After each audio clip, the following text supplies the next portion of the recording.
Okay, we start factoring today, and I'll warn you now, this is really pretty funky. So basically, you're going to be doing the distributive property, and then later we're going to do FOIL backwards. So we start today just with like the distributive property. What I'm asking myself is, what do you think, and you always want to take the biggest number out, but what do you think is the biggest number that could have been multiplied into a set of parentheses to get the answer that you have? So like on 1A, I have 15W minus 3V. What is the biggest number that could have been multiplied to a set of parentheses to get there? Another way you can ask yourself this question is, what's the biggest number that can be divided out of everything you see there? So like here, I think I can divide a 3 out of both of these. And what that will give me, what you want to do, the number or variable that you remove, you're going to write that on the left. Then use parentheses and write what's left over. 15 divided by 3 is 5. That means 15W divided by 3 is 5W. And then minus 3V divided by 3 is 1V. Which, do I have to write 1? The answer is no. This is your answer. If you want to know if you did it correctly, try distributing. 3 times 5W is 15W. 3 times negative V is negative 3V. If you get the exact same answer as where you started, then you did it correctly. So let's try 1B. It does something a little different here. If I look at this, I notice with 7 and 21, I can take a 7 out.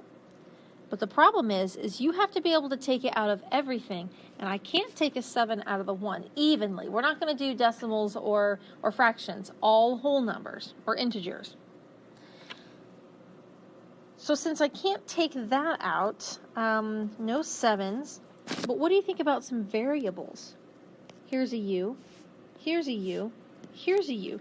They all have one U in common. So I'm going to take out one of the U's.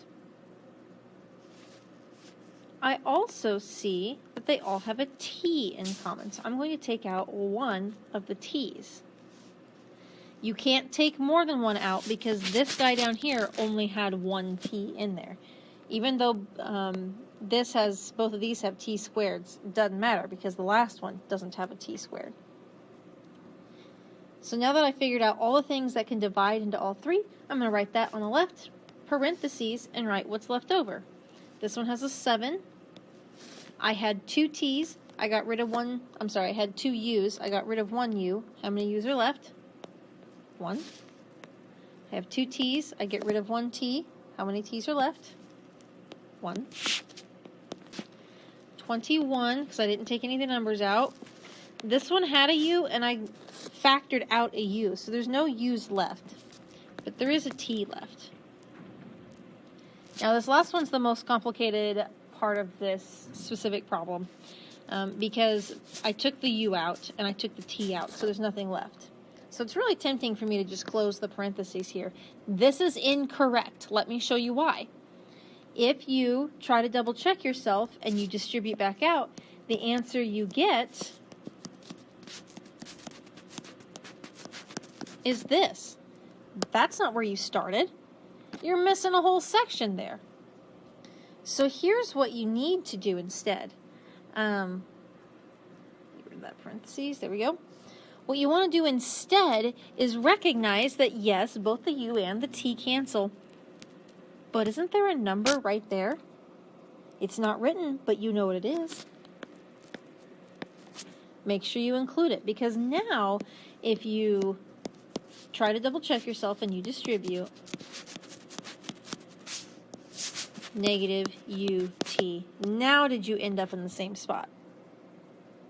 Okay, so watch out for that. That's a trick that they're going to do to you a lot.